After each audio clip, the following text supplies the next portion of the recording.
La solution made in China pour survivre à l'apocalypse. Censée résister à l'eau, à la glace et au feu, cette sphère est conçue pour protéger des tsunamis, tremblements de terre et autres catastrophes naturelles. Une solidité à toute épreuve, crash test à l'appui. Nous savons tous ce qui se passe quand on plonge une balle de ping-pong à 50 mètres de profondeur.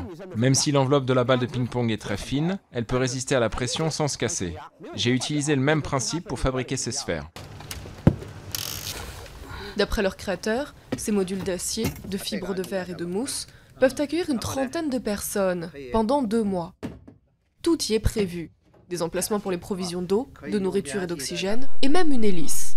Cette idée insolite est venue à ce fabricant de meubles après le tsunami de 2004 et la sortie du film Catastrophe 2012 qui reprend les prédictions selon lesquelles la fin du monde aura lieu le 21 décembre 2012. Si l'apocalypse se produit vraiment et que les gens utilisent mon invention, elle peut les sauver. Et je pourrais dire que j'ai contribué à la survie de l'humanité. Une contribution onéreuse. Pour construire ces 7 modules, il a dû investir toutes ses économies et emprunter de l'argent. Chacun coûte près de 40 000 € pièce. Seule ma fille me soutient. Pratiquement tout le monde pense que je suis fou. Quand j'ai entendu parler des projets de mon père pour la première fois, j'ai pensé que c'était génial. Parce que depuis que je suis toute petite, il a promis de me construire une maison sphérique. Je le soutiens vraiment et je l'aide en lui donnant des idées. Pour le moment, aucun module n'a encore été vendu.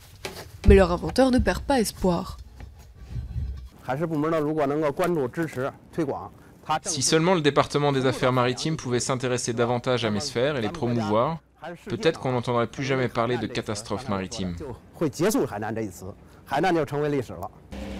La deuxième génération de modules, dotée d'une structure d'acier plus solide et de plus de gadgets, est déjà en cours de fabrication.